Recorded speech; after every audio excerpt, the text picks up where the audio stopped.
My dear student, स्वागत है आपका ई लेक्चर सीरीज। आज जो हम वर्किंग कैपिटल रिक्वायरमेंट में समझेंगे मेथड फर्स्ट समझेंगे। पहले ऑपरेटिंग साइकिल मेथड, जिसमें हम ये देखेंगे कि ऑपरेटिंग साइकिल मेथड्स की हेल्प से हम वर्किंग कैपिटल कैसे कैलकुलेट करते हैं। हम working capital requirement of the firm समझ रहे हैं, तो हमें समझना है सबसे पहले ऑपरेटिंग साइकिल मेथड्स के अंदर स्टेप फर्स्ट को, जो बताती है operating cycle period. Operating cycle period का मतलब ये हुआ, आपने देखा होगा कि बिजनेस के अंदर हम क्या करते हैं, कैश लगाते हैं और उस कैश को हम रॉ मटेरियल परचेज करने में लगाते हैं। जब रॉ मटेरियल परचेज होता है तो हम उससे क्या करते हैं, वो लोग WIP में कन्वर्ट करते हैं। WIP में कन्वर्ट करने के बाद फिर वो फिनिश गुड्स में जाता है। जैसे मैं आपके सामने एक साइकिल बनाता हूँ, आप देखिएगा एक साइकिल है। हमने सबसे पहले कैश लगाया बिजनेस में, है ना। कैश से हमने रॉ मटेरियल परचेज किया, रॉ मटेरियल से फिर WIP बना, WIP से फिर ये आपका फिनिश गुड्स तक पहुंचा। फिनिश गुड्स के बाद फिर हम क्या करते हैं, इसको सेल करते हैं डेटर्स को। हमारे पास डेटर्स भी होते हैं, हमारे पास BR भी होते हैं, और फिर दोबारा इनको किस में कन्वर्ट किया जाता है, अपने क्रेडिटर में कन्वर्ट भी किया जाता है। तो यहाँ पे ये जो मैं आपको साइकिल समझा रहा हूँ, ये आपको किसके बारे में बता रहा है, बोलो, वर्किंग कैपिटल के बारे में बता रहा है। तो इस साइकिल को पूरा करने के लिए जो पीरियड लगता है, ठीक है ना, इस साइकिल को पूरा करने के लिए जो पीरियड लगता है, इसी को हम क्या बोलते हैं, ऑपरेटिंग साइकिल पीरियड बोलते हैं। और इसी से ये मेथड बना है, ऑपरेटिंग साइकिल पीरियड मेथड्स। तो सबसे पहले मैं आपको स्टेप 1 यहाँ पे समझाऊंगा कि ऑपरेटिंग साइकिल पीरियड कैसे निकालते हैं। तो यहाँ पे आप देखिएगा, हमने इन सब का नाम लिखा है कि जो वर्किंग कैपिटल की हम बात करते हैं, तो हम बात करते हैं करंट असेट्स में से करंट लायबिलिटीज को लेस करने की, करंट असेट्स में से करंट लायबिलिटी को लेस करने की। इसका मतलब ये हुआ कि एक्सेस ऑफ जो current assets over current liability है, वो क्या कहलाता है, आपका वर्किंग कैपिटल कहलाता है। मतलब करंट असेट्स जो होंगी वो करंट लायबिलिटी से ज़्यादा होंगी, तो वर्किंग कैपिटल जो नॉर्मल सिचुएशन होगी वो वर्किंग कैपिटल कहलाएगी। अब यहाँ पे हम देखें कि करंट असेट्स जो हम CA वर्ड यूज ले रहे हैं, करंट असेट्स के लिए यूज में ले रहे हैं। ये जो करंट असेट्स का पीरियड हम बात कर रहे हैं, यदि हम करंट असेट्स के पीरियड में से यदि हम करंट लायबिलिटीज के पीरियड को लेस कर दें, तो अपने पास क्या आ जाएगा, ऑपरेटिंग साइकिल पीरियड। तो करंट असेट्स का मतलब ये है कि रॉ मटेरियल में कितना स्टोरेज होता है टाइम का, WIP का क्या है, फिनिश गुड्स का क्या है, डेटर्स का कलेक्शन पीरियड क्या है। हम इन सभी को देखें तो ये सब raw material, WIP, finish goods, ये स्टॉक का पार्ट थे, इन्वेंट्री का पार्ट थे, करंट असेट्स थे। हम डेटर्स को देखें, डेटर्स ऑलरेडी करंट असेट्स है।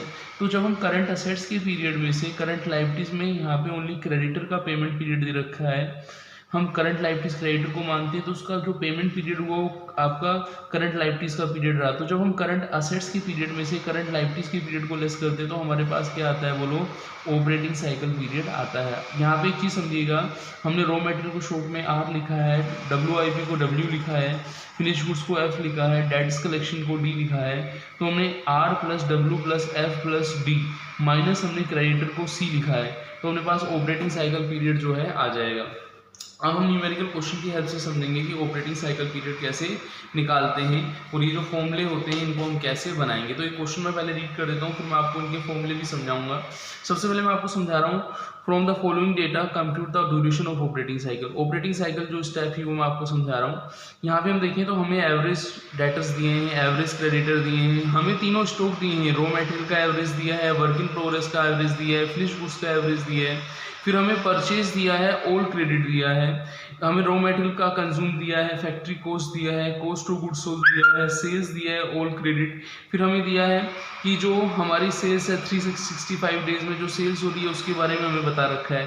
तो आई थिंक आपको जो इन्फॉर्मेशंस मैंने दिए हैं ये इस क्वेश्चन को सोल्व करने के लिए हमें रिक्वायर होंगी। अब मैं यहाँ पे आपको फॉर्मूला बनाना सिखाता हूँ। हम इन फॉर्मूलों को समझेंगे तभी हमें मेथड जो है समझ में आएगा। तो शुरुआत करेंगे। सबसे पहले मैं आपको बता रहा था कि जब हम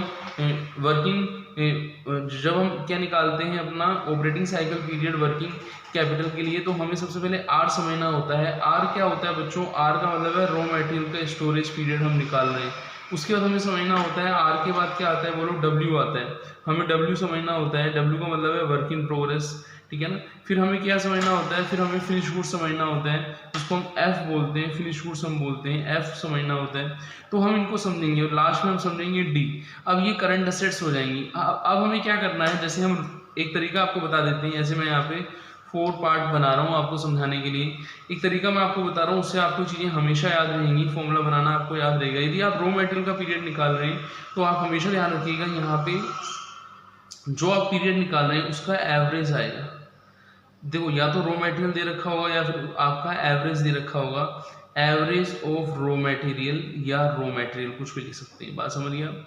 या तो रॉ मटेरियल देगा। ऐसे जब आप WIP का निकालेंगे तो यहाँ पे क्या देगा, एवरेज किसका, WIP का, वर्क इन प्रोग्रेस का, ठीक है ना। फिर ऐसे जब आप फिनिश गुड्स का निकालेंगे तो आपको क्या देगा बोलो, एवरेज ऑफ फिनिश गुड्स देगा, एवरेज ऑफ फिनिश गुड्स आपको देगा। और जब आप डेटर्स का निकालेंगे तो एवरेज किसका बोलो, डेटर्स का आपको मिलेगा। अब आपको ये समझना है कि जैसे डेटर्स जनरेट किससे होते हैं, आप मुझे बताइएगा।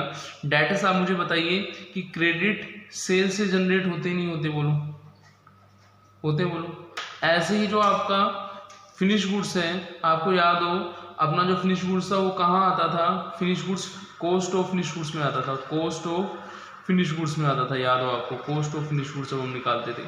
ऐसे जब आपका WIP कहाँ आता था, ठीक है ना, इसको हम फैक्ट्री कॉस्ट बोलते थे। वर्क कॉस्ट W है तो W से वर्क कॉस्ट पे आता था, कहाँ आता था, वर्क कॉस्ट पे आता था, या कॉस्ट ऑफ WIP जो आता था वर्क कॉस्ट पे आता था। ऐसे रॉ मटेरियल है, रॉ मटेरियल कहाँ आता था बच्चों, आपको याद हो रॉ मटेरियल आता था, रॉ मटेरियल कंज्यूम में आता था, रॉ मटेरियल कंज्यूम में आता था। अब जैसे इस क्वेश्चन के अंदर हम इंफॉर्मेशन देखें तो हमें सबसे पहले आपको ये बताना है कि यहाँ पे देखो आपको रॉ मटेरियल का एवरेज दिया है, देखो 20,000, यस और नो।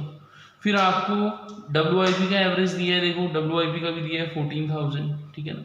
फिर आपको दिया है फिनिश गुड्स का भी एवरेज दिया है, देखो 21,000। फिर आपको डेटर्स भी एवरेज दिए हैं, देखो ऊपर देखो एवरेज डेटर्स दिए 33,000। तो हमने क्या किया, यहाँ पे इनके अमाउंट रख दिए हैं। अपॉन हम क्या लिखते हैं, आपको याद हो अपॉन में क्या करते हैं बच्चों, याद है आपको, चलो मैं याद दिला देता हूँ। यहाँ पे आप देखें सब में अपॉन में वो आइटम आता है, जैसे यहाँ रॉ मटेरियल कंज्यूम आता है, तो रॉ मटेरियल कंज्यूम में दिया हुआ है क्वेश्चन में, रॉ मटेरियल कंज्यूम दिया है 90,000। ऐसे वर्क कॉस्ट हमें फैक्ट्री कॉस्ट दिया है, फैक्ट्री बोल दो, वर्क कॉस्ट 1,68,000 हमें दे रखे हैं। ऐसे हमें क्या दे रखा है, कॉस्ट ऑफ गुड्स सोल्ड दे रखी है, यदि ये नहीं दे रखी तो नेक्स्ट वाली चीज ले लेंगे 1,80,000। और ऐसे हमें क्रेडिट सेल्स में ऑल क्रेडिट दे रखा है 1,98,000। अब समझिएगा जब आप पीरियड निकालते तो याद हो, या तो आपका डेज में निकलता है पीरियड, याद है बच्चों, या फिर डेज 365 होते नहीं होते, बोलो सबसे ज्यादा डेज ही तो होते हैं ईयर में, 365 या 360, क्वेश्चन में तो 360 दिया है, एज्यूम 360 डेज पर ईयर इसमें दिया हुआ है ना, डेज सबसे ज्यादा होते हैं 360 लिख देता हूँ मैं यहाँ पे समझने के लिए, ठीक है ना। फिर हम लिखते हैं वीक्स याद हो 52 होते हैं, और याद हो मंथ कितने होते हैं, 12 होते हैं। तो हमें टाइम देखना है कि इस क्वेश्चंस के अंदर जो हम सॉल्यूशन करेंगे क्वेश्चंस का, उसके लिए हम टाइम क्या लेंगे, आई बात समझ। जब हम इस क्वेश्चन का सॉल्यूशन करेंगे तो वहाँ पे हम टाइम क्या लेंगे, तो टाइम का आपको ध्यान रखना है, जब आपको कोई इन्फॉर्मेशन दी हो रखी हो तो हम उसी को लेंगे। जैसे यहाँ पे देखो 360 दे रखा है तो हम 360 से इंटू कर देंगे सबको, इंटू 360। अब क्या होगा, ये हमारे पास किस में आ जाएगा बोलो, ये हमारे पास डेज में आ जाएगा। ऑपरेटिंग का जो करंट असेट्स का पीरियड है वो हमारे पास डेज में आ जाएगा, क्योंकि हमने डेज से इंटू किया है तो ये डेज में आ जाएगा। अब यदि हम कैलकुलेशन करें भी तो यहाँ पे जो अमाउंट आएंगे वो डेज के आएंगे। जैसे हम बात करें, सबसे पहले हम बात करते हैं किसकी बोलो बच्चों, रॉ मटेरियल की। तो रॉ मटेरियल में हम देखेंगे 20,000 डिवाइडेड 90,000 इंटू हम क्या करेंगे 360, तो ये आपका जो आएगा 80 डेज आएगा बच्चों, 80 डेज है ना। ऐसे 14,000 अपॉन 160 करेंगे, इंटू 100 करेंगे बच्चों, इंटू 360 करेंगे तो ये आएगा 30 डेज, ठीक है ना। ऐसे जब हम करेंगे 21,000 अपॉन 180 इंटू 360, ठीक है ना, 21 अपॉन 180 इंटू 360 तो 42 डेज आएगा। फिर ऐसे ही हम करेंगे यहाँ पे 33 डिवाइडेड 198 इंटू 360 आएगा आपका 60 डेज। अब ये हमारे पास करंट असेट्स का टोटल यदि हम देखें 80 प्लस 30 प्लस 42 प्लस 60, ये हमारे पास करंट असेट्स का आ गया। अब हम इसमें से क्या लेस करेंगे, ये तो हमने करंट असेट्स का निकाला था, अब हम करेंगे किसका, करंट लायबिलिटी का। अब हम समझेंगे कि करंट लायबिलिटी जो है हमारे पास, करंट लायबिलिटी की यदि हम बात करें तो करंट लायबिलिटीज के हमारे पास क्रेडिटर का है, और क्रेडिटर का जब हम पीरियड निकालते हैं, क्रेडिटर का पेमेंट पीरियड निकालते हैं, आपको याद हो एवरेज ऑफ क्रेडिटर तो आएगा ही, अपॉन क्या, क्रेडिटर किससे जनरेट होते हैं, क्रेडिट परचेज से, और इनटू हम क्या करेंगे, टाइम जो है हम डेज में ले रहे हैं तो 360 हम यहाँ पे कर देंगे 360। तो यहाँ पे हम देखें एवरेज क्रेडिटर हैं कितने क्वेश्चन में, देखो आप क्वेश्चन में देखें एवरेज क्रेडिटर हैं आपके पास 16,000 है। आप देखिएगा एवरेज क्रेडिटर कितने 16,000 डिवाइडेड बाय हम देखें क्रेडिटर क्रेडिट परचेज की हम बात करें तो क्रेडिट परचेज हमें दे रखा है 96,096 इंटू हम करें 360, तो ये जो आपका क्रेडिटर का आएगा ये आएगा 60 डेज आएगा, क्या आएगा 60 डेज। अब यदि हम ऑपरेटिंग साइकिल पीरियड निकालना चाहें, ऑपरेटिंग साइकिल पीरियड, तो करंट असेट्स का पीरियड आर जो था 80 था प्लस डब्ल्यू जो था 30 था, डब्ल्यू के बाद फिर आपका एफ जो था 42 था, फिर आपका डी जो था 60 था, माइनस सी भी 60 है। अब हम क्या करेंगे, इसको कैलकुलेट करेंगे तो ऑपरेटिंग साइकिल पीरियड 152 डेज आ जाएगा, 152 डेज हमारे पास आ जाएगा। तो आई थिंक आपको ऑपरेटिंग साइकिल पीरियड समझ में आया है, ठीक है ना। अब मैं आपको एक चीज और समझा देता हूँ, यदि आपको वर्किंग कैपिटल का अमाउंट निकालना है तो एक मैं आपको तरीका बताऊंगा, उससे आपको तुरंत समझ में आ जाएगा कि सर वर्किंग कैपिटल का अमाउंट हम ऑपरेटिंग साइकिल पीरियड मेथड के अंदर कैसे निकालते हैं। बिल्कुल आसान तरीका है बेटा, अभी आपको समझ आ जाएगा 1 मिनट में। आप ये देखिएगा यहाँ पे हमें दी है कोस्ट है ना, ये कोस्ट हमें दी है टोटल 360 डेज की है ना, डेज इन ईयर, समझ रहे हो बात, डेज इन ईयर की यदि हम बात करें, और यदि हम ऑपरेटिंग साइकिल पीरियड की बात करें, जो डेज की हम बात करें, यदि हम देखें सिंपल कैलकुलेशन देखो, हमें टोटल जो अमाउंट दिया है कोस्ट का वो दिया है 1,80,000 है ना, ये 360 डेज की कोस्ट है, बात समझ रहे हो। तो मतलब हुआ कि यदि हम कैलकुलेशन करें एक दिन की कोस्ट निकाल लेंगे, बात समझ रहे हैं आप, यस और नो निकाल लेंगे, फिर हम उसको कितने डेज से इंटू करें, हमारा ऑपरेटिंग साइकिल पीरियड आया 152 डेज, तो हम 152 डेज के लिए मल्टीप्लाई करेंगे तो उससे हम वर्किंग कैपिटल का जो है अमाउंट निकाल लेंगे। बात समझ आई बोलो बच्चों, ठीक है, निकाल लेंगे ना।